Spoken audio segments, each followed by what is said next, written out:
Hi, I'm Max. And I'm Skylar. Recently, we decided to start watching Bob's Burgers to see what it was all about. And it didn't take us long to become completely obsessed with the show.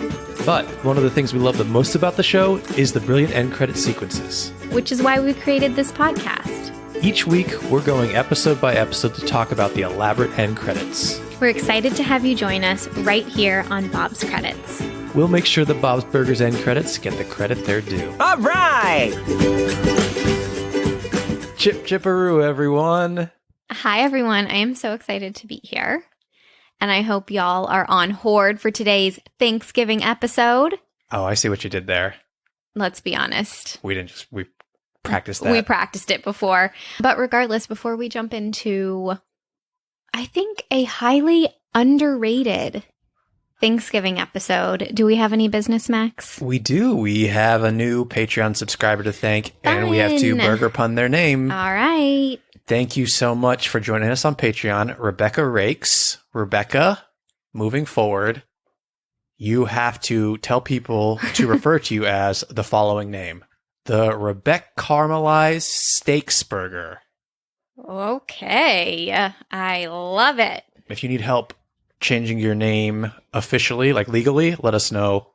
We're here for you. Yeah, we'll help you out. But thank you so much for joining us on Patreon and in Discord.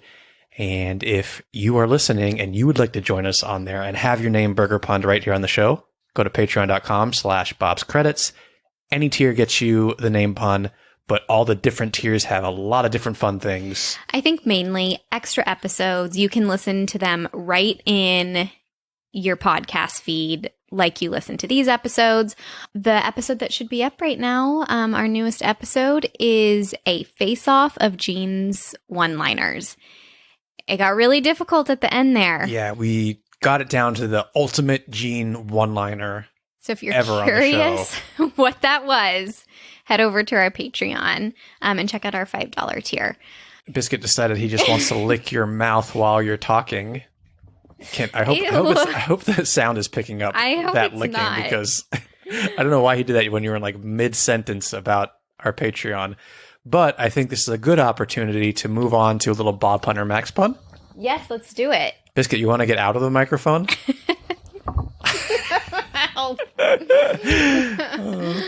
Wait, this needs to go in the carousel. Did you get a picture? I got pictures. Okay, we're ready. I have to say I have not been showing up very well for... Are we doing burger puns or something else today? We are doing Store Next Door today. Okay, regardless of the category, I have been doing horribly. So I need to take this more seriously. Maybe that'll help me. Okay. Are you in serious mode and ready to go? Ground yourself. Yes. Your first... I'm not ready, clearly. Oh, he's back. He's back for some face licks. Biscuit, can we record here? Your first pun is, I'm getting too old for this schwitz. Saunas for the elderly. She's very serious right now, everyone. That's why it's taken a while. I think the problem why these are a little bit harder is I don't catch them every time, so I haven't kind of figured out my hypothesis for what differentiates you from them. And I notice the burgers a lot more. That's called making excuses. Sure, call it what you want. Max. Bob's. Dear God. Your next pun is, there's no place like home. Staycation planners. Max. Yes. Your next pun is, you're killing me, Smalls. Big and tall clothing. Bob's. Max. Okay, that was brilliant. Good job. Thank you. Were you proud of that one? I was very proud of that one. Okay. I was worried you were going to see my, how proud I was beaming on my face, but you weren't looking over here, so that's good. And your final pun is, it takes two to tango. Couples dance lessons. Bob's. Max. Shoot. Okay, so how many Maxes did you do? I need to get way more serious. The last three were Max. Okay. Understood.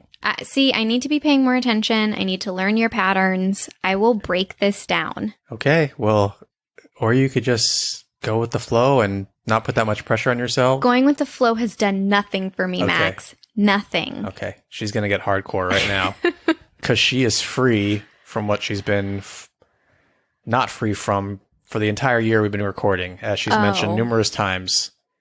I think I've mentioned it more over on our Patreon.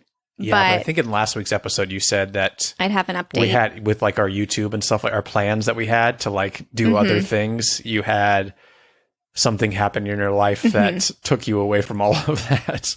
And now you can reveal it. I think it sounds way more exciting than what it actually is. I was not like filming a reality show about Biscuit or anything like that. Oh, I would watch that. I would watch it too. So in January, Max and I were so excited for all our Bob's Credits plans. We were going to revamp our YouTube. We were so excited, and we are still so excited. But then I went into jury duty thinking that I would be there for an hour and come home. I pushed jury duty back because of our wedding. Because of this, I was placed on a case that lasted over 3 months. We started in January. We just finished on Wednesday. It was a murder trial.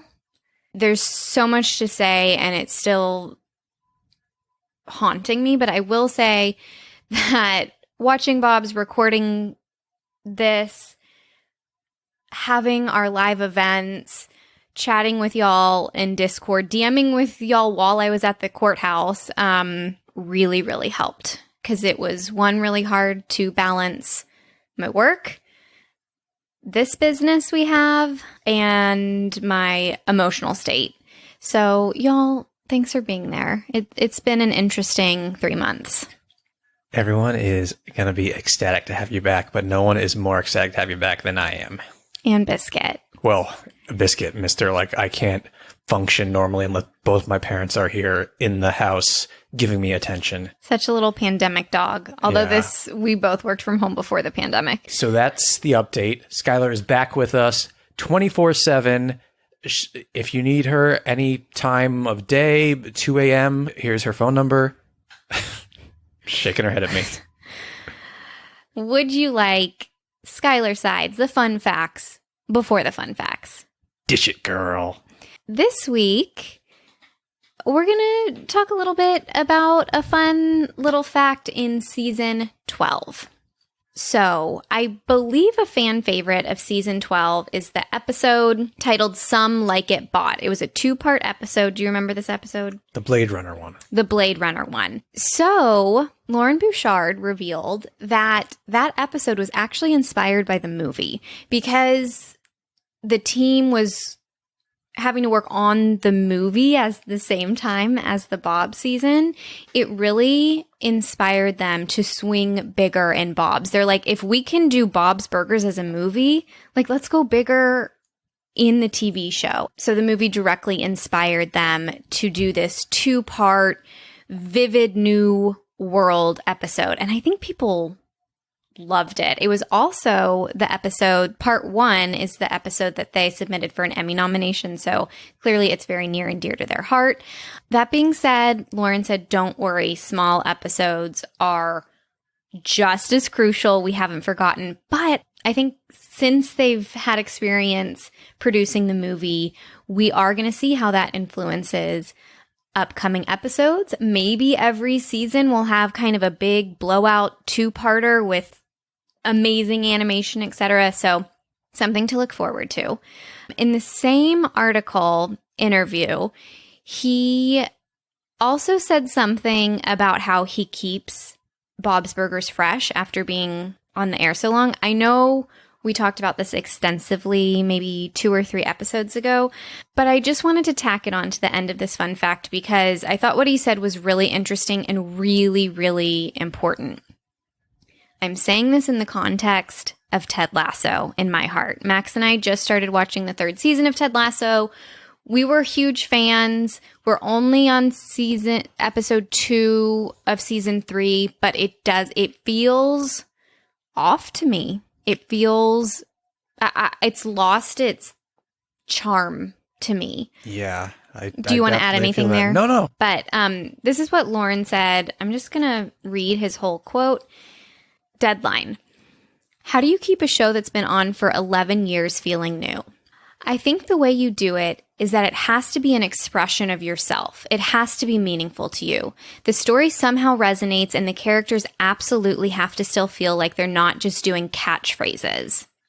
We have a couple, but if the joke is, Linda says the Linda thing she always says, I think you're dead. I think you're now just making a thing that refers to itself and you're not putting yourself into the work and the audience is going to feel it. I think they might still enjoy it. I think there's even possibly a scenario where that's appropriate in some cases, but I don't think it would feel good to us on Bob's. One way is to just go through and start to kill anything that feels self-referential and not new as if it was season 1. That makes sense. And I'm going to take it back to Ted Lasso and how that this is a perfect example. Roy Kent feels very much like it's writing towards his catchphrase. He says, fuck off. And like, in just the first 2 episodes, I feel like I've heard it 35 times. So and you already know what he's going to say. Yeah, it feels like he's just saying it and I don't know. It doesn't work for me this season. Well, I had just read this article when we watched Ted Lasso, and I started to predict what characters were going to say. And the opposite happened to me when we were watching season 13. There was a moment where I was like, Linda is going to say, oh, my face. And she didn't. And I was really like, oh, I didn't get it right. But I think this show is successful enough that they could just take their paycheck. You know, Lauren, keep raising your baby goats.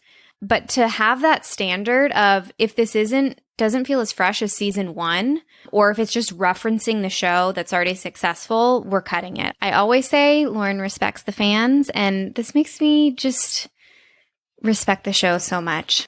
I agree. You reference Oh My Face. Uh-huh. And I think that's a good way to segue into this episode because there is a Oh My Face that made us both shudder, and we'll get to that. But should we get into the episode? Yes. Skylar, can we have the title and synopsis for Season 8, Episode 5, please? The title is Thanks-hoarding. Bob has big plans for Thanksgiving this year, but when Teddy flies into the restaurant in a crisis, Linda convinces the family to help Teddy prep for his first Thanksgiving at his place. One problem. He's a hoarder. So Linda, being Linda, takes it upon herself to help him clean out the dining room for the perfect Thanksgiving dinner. This episode came out on November 19th, 2017. It was written by John Schrader and directed by Tyree Dillahay. All right. What are your thoughts? Well, first of all, I love a Thanksgiving episode, so we kind of are talking about it through a different lens. How do you feel about this episode? Bob in a Thanksgiving episode is everything to me. Bob in a Thanksgiving episode is Skylar in Thanksgiving in our household. Yes. So that's everything to me.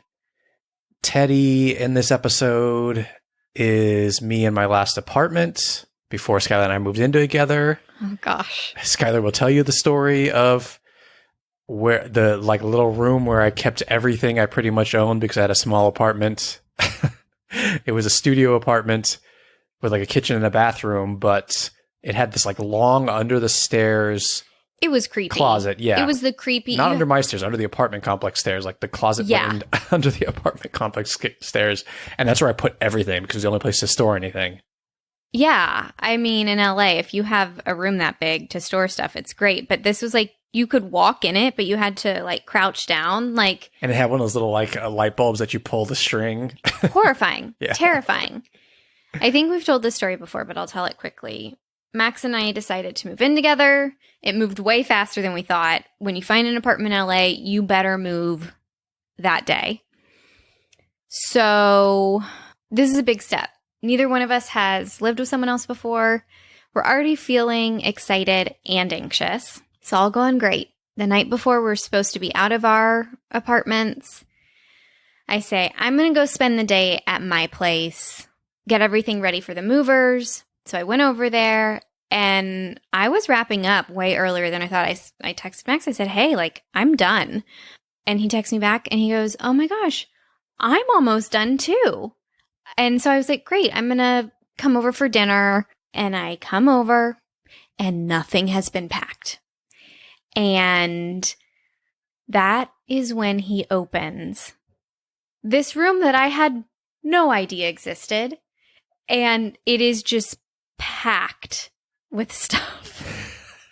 Everything was in there. When I found old Hustler magazines, I said to myself, I cannot do this. Wait, I just want to reference that I did not collect Hustler magazines. But what do you think I was thinking? There was a point in my life where I interviewed for a comedy position at Hustler magazine. Because all these, like, so Playboy... they gave me all those, yeah. So they ended up in my, yeah. You didn't tell me that. Okay, well, all these men's brands, like Playboy, they were trying to become household brands. So, like, journalism and... Yeah, like comedy writers. Just like normal brands. Just normal men. You could have told me that. You didn't tell me that. Anyway, so I go, I can't do this. I don't know this man. I didn't know about the closet. I didn't know about the Hustlers. And I just have to leave Max's apartment and I go walk to the garden store and I just stand by all the plants. And I'm just like, God, give me strength. What do I do? Anyway, it all worked out. But you know what? Looking back now, you hadn't been diagnosed with ADHD. Had I known that you had ADHD and understood how it affected you, like, we would have made a way different game plan. I agree. And I think Teddy might have a little bit of ADHD. And he's not big diagnosed. Hopefully, Dr. Marjorie will get there and help him. Max, I was just doing some research on hoarding to record this episode. And according to Mayo Clinic, it is common to have coexisting diagnoses of hoarding and ADHD. I just want to say that both of my parents were not like the hoarders like Teddy is in this that they're referencing and the ones that you see on like Hoarders, the extreme, like very scary, like barely can walk to their house hoarding. My parents use their garages in their homes to just store everything and keep everything and never let go of anything. And I remember when my mom passed away, going to the garage was a nightmare.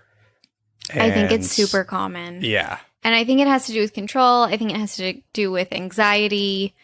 And we learned that about Teddy in this episode. We sure do. Like his one value, the one thing he can take pride in himself. I think Teddy has many admirable qualities. I don't know that he sees that about himself, but the one thing he really prides himself in is being a fix-it man. As we'll see in the end credits. So it makes a lot of sense. I want to dive into if it was appropriate for Linda to, one, open the door. I think the kids did. I'm not sure.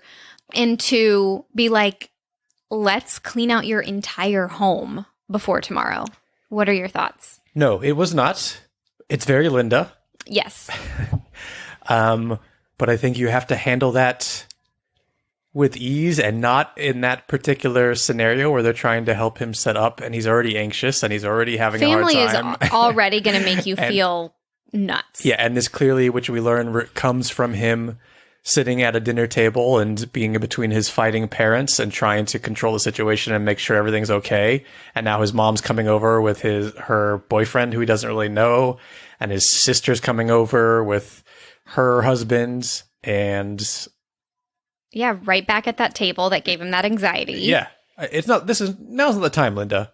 But this is a cartoon show with comedic situations, and Linda doing this at this time is funny. It is. It's great. One of my favorite lines from Louise. I mean, this is chock full of great lines, but when Louise is talking about should they open the door or not, she's like, there could be something really scary in there, like a dead body or an indoor hot tub. Yeah. How good is that line? So good. She says a lot of stuff like kind of like under her breath in this episode. She like is sassy. When they're first walking into Teddy's place and she says something like, that's so sad. That's so sad. But we're talking about the conversations, and we've talked about improvising this show so many times, and we've talked about specifically recently in The Wolf of Wall Street, Teddy and Bob improvising, there is 100% so much improvising between H. John Benjamin and Larry Murphy Jr. in this episode. It is gold, particularly when it's just the two of them in the kitchen, when Bob's prepping Teddy's Thanksgiving dinner.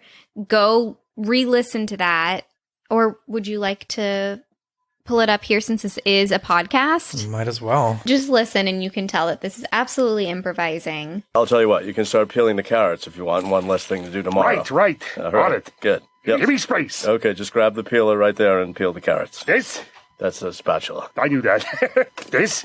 That's a ladle. It's that thing right next to the carrots. This? That's the spatula again. No, right, yes. It's right there. It's the only thing that looks like it could peel a carrot. Right. Why didn't you just say that? Oh, my God. You're holding the blade. No, I You're got holding it. the blade. Right. Hold the handle. Ow, Teddy, easy. How do you... All right, you know what? Once I'm done with the rub, we'll put this in the fridge and I'll help you with that. Is this peeled enough? It's not peeled at all.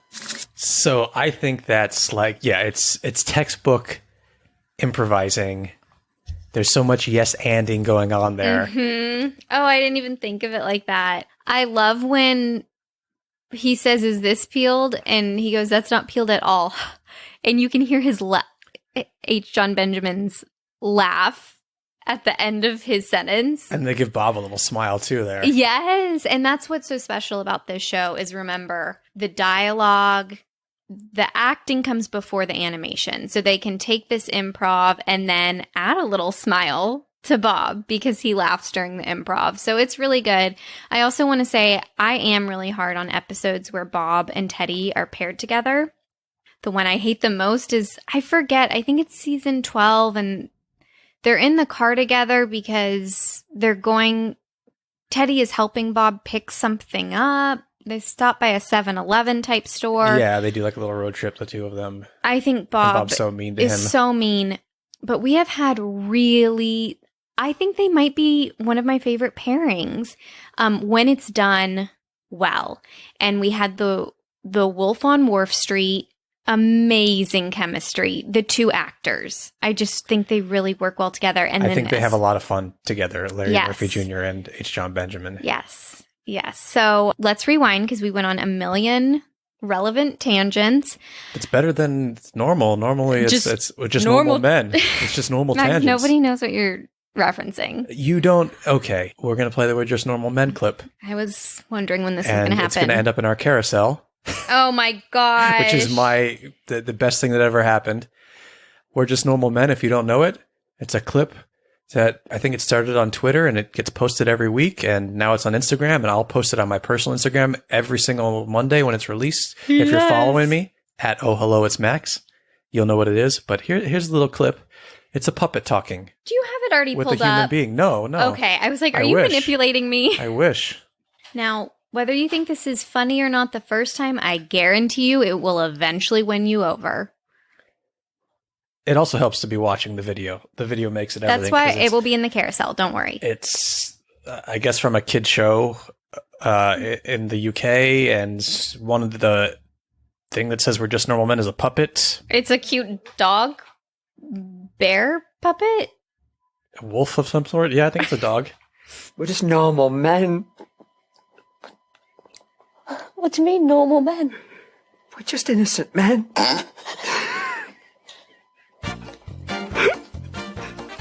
His underbite. I just love this music. We're playing for HTQ a little bit later on. So if you'd like to play HTQ...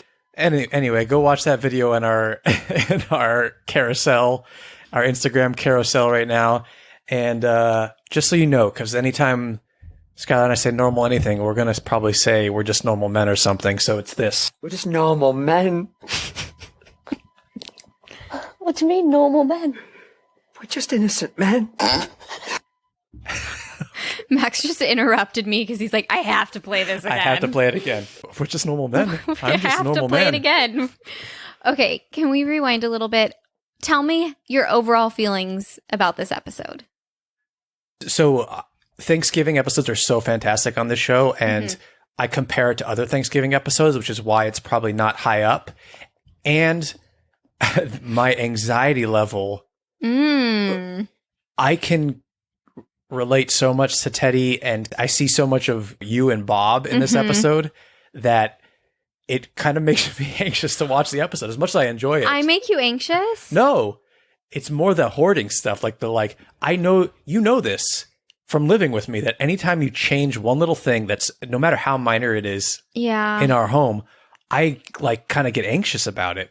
I know. Both Biscuit and I get anxious, and I'm more so than Biscuit. Don't blame it on Biscuit. Your energy affects him.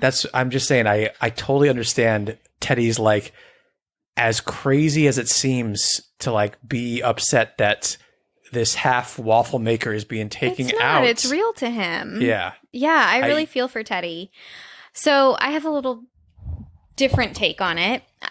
Well, we tried to not binge watch the episodes a lot to keep it fresh. Thanksgiving episodes, we have watched all of them a million times because we do a Thanksgiving binge. So we've seen this a lot.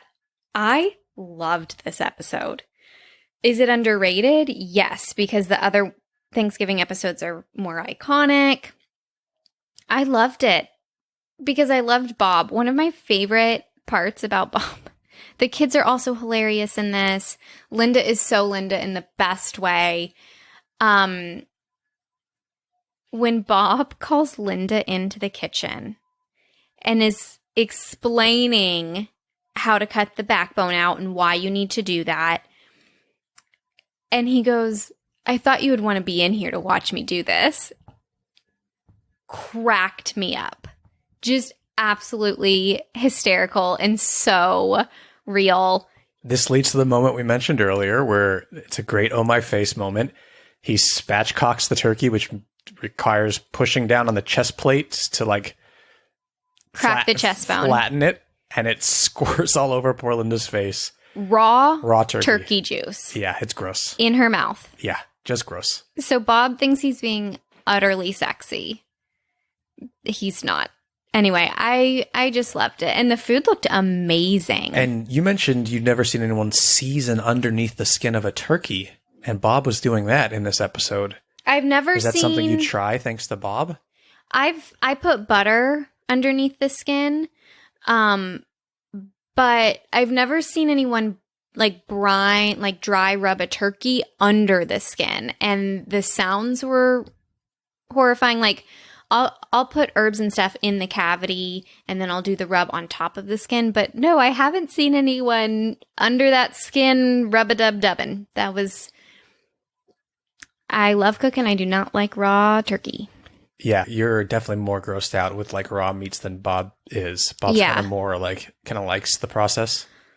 Oddly, I'm fine with steak. Yeah, because it's not like chicken is it's horrible. Is drippy and slimy, and steak doesn't tend to be like that. Yeah. You also don't have to pull giblets and gizzards out of a cavity when you're cooking steaks, and I appreciate that.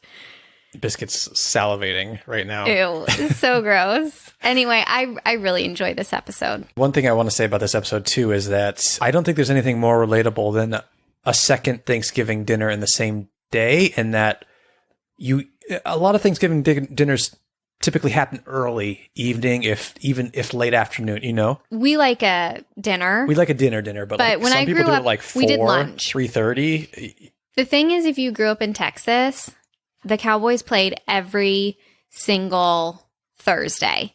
My dad would be at the Cowboys game, and my mom would bitch that my dad was at the Cowboys game.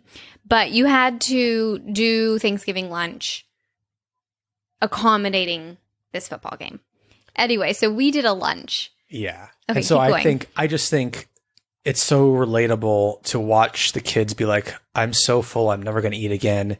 But then a few hours later, you're like, I could do some more turkey and stuffing and sides right about now. Let's do this, Yes. So it's really funny to watch them have a second Thanksgiving. It's... And I love that Teddy gets to have the Thanksgiving with them, which is the only family he really wants to have Thanksgiving with. My heart. Yeah. And Bob gets a win.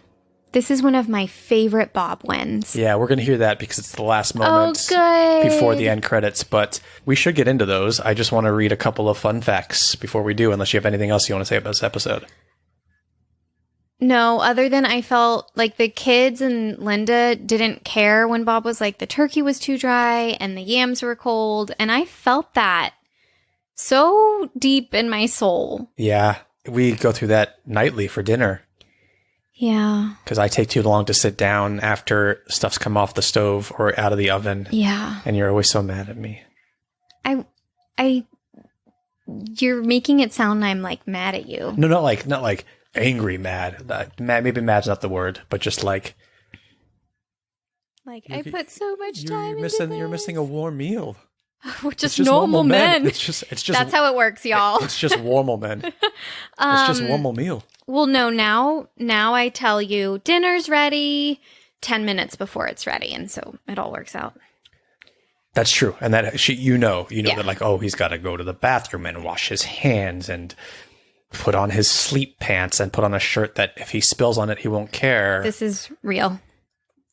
You have to change out of your normal men shirt because Max designed. Oh, I have a we're just normal men shirt. But he put it on a white background. So he's normally wearing it. You can't eat like red sauce with a white t-shirt on. Of course I'm normally wearing it. I'm just normal men. Okay, let's get into some fun facts here and then we'll get into the end credits. Couple of Teddy fun facts because it's a Teddy-centric episode. Love it. This is the first time we hear about Teddy's sister Dana. That's another reason I love this episode. We have filled in so much of Teddy's past right here. Yeah, whenever we do the Teddy evolution of Teddy on Patreon episode, this episode is going to have so much information that we fill out. Yes. Thanks to this episode in particular about what we know about Teddy and how he's evolved over time. Dana, we see her silhouette in the next episodes. The Bleakening is part 1 and part 2. Oh. Teddy's telling a story and you see her silhouette. Because he's talking about the Bleakening. Is that this season? It's the next ones we're doing. The next Halloween. Yeah, we'll probably record those back to back. Sorry. Bleakening is Christmas. Yeah. So we'll get a little Dana silhouette next, and we'll point her out. So remember this fact when we do that. There's a hockey trophy on Teddy's shelf, which confirms how he mentioned he plays ice hockey in Ice Capades, which was from season 6. What was his hockey team name? It was something. The Mighty Schmucks. Because there's like a Jewish hockey team, right? Yes, because they play on Christmas Eve. Yeah. Oh my God, that's amazing. Can we please get a screenshot for our carousel for that, please? Now we have to. And that's it. The one last fun fact I wanted to give you before we go into the end credits, because it involves the cast, is this episode is the smallest cast of any Bob's Burgers episode because it's only the 6 main characters being voiced. And it's also, that makes it officially the first episode not to have a guest voice at all. But you feel that in this episode. You feel they had time to improv. It is a little family plus Teddy. Yeah, I mean, I guess that makes sense why we have more improv in this episode, I'd say, than, like normal episode, just normal episodes. Yeah, because she didn't even flinch. I've wanted to say it a couple times too, and I'm just like, let's give our listeners a break. Anyway, continue. Yeah, I think it's like it's nice to have this little like quaint, just the main cast, let them improvise Thanksgiving family time episode. Because if you think about production, TV is produced so much quicker than film.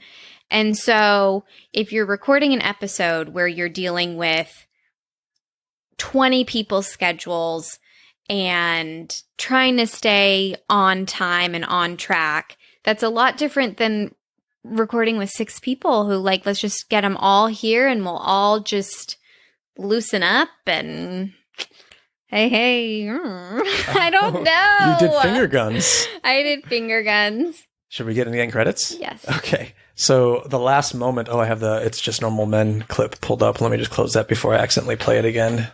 He always has it pulled up. We're just normal men. Max. What do you mean, normal men? We're just innocent men. Please, also, there is one rule with Max sharing this gem with you. Nobody... Tell me what the context is. Tell Max. He doesn't want to know. I don't want to know what the show is. This is a no context. Yes, don't you dare. No context I will situation. block you if you try and tell me. I won't, but I will be very disappointed if you try and tell me. I won't read it. So there. Wow. If you want to talk with me, don't say this. I find it so incredibly funny out of context that I never want to know. Okay, so as we said, the last moment is them all sitting around Teddy's living room, and they're eating Bob's second attempt at dinner. And we're going to hear what they have to say about the meal before we get into the end credits. All right. Bobby, this is really good. This is amazing, Bob.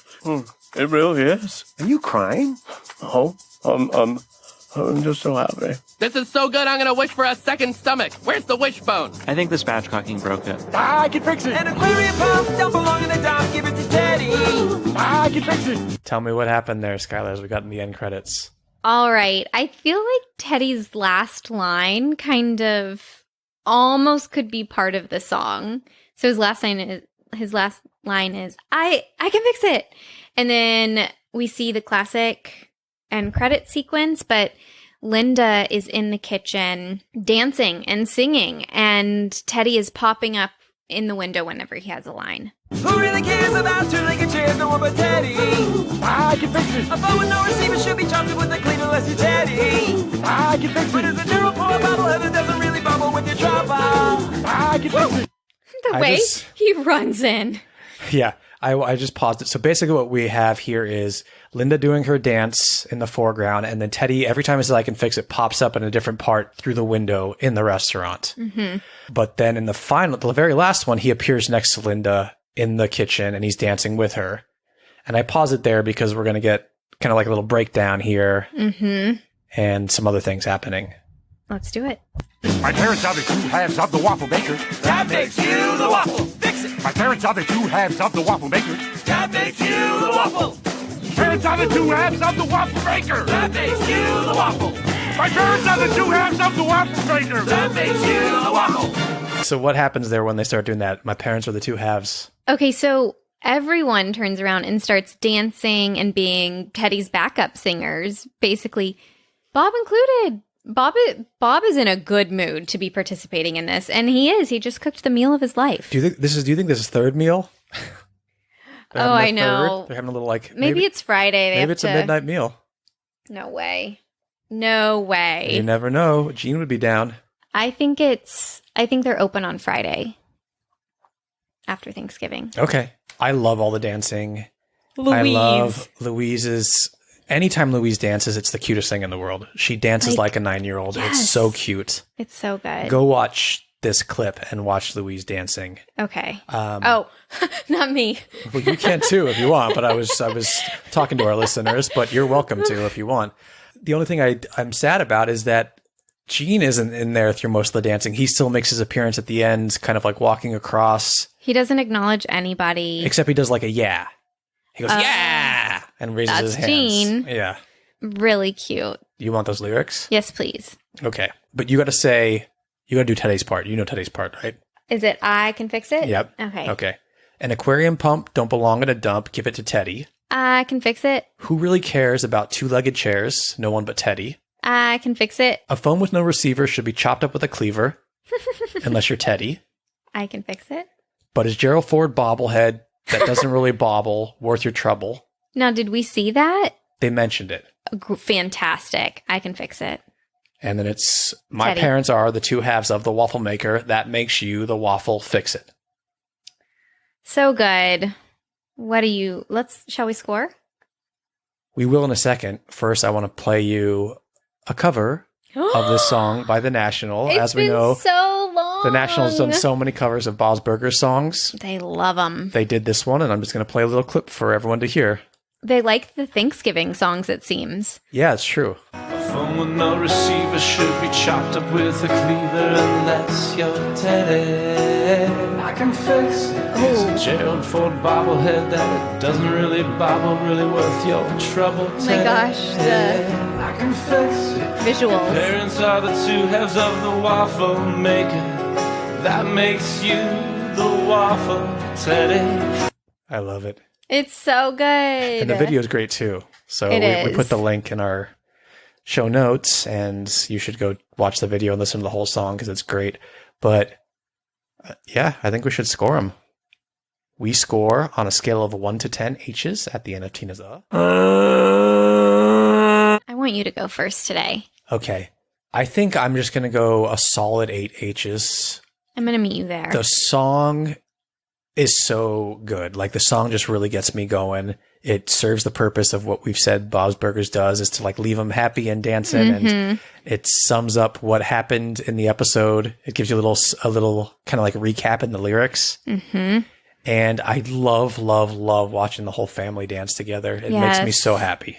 I agree, especially after a Thanksgiving episode. Like I said, I'm going to meet you there.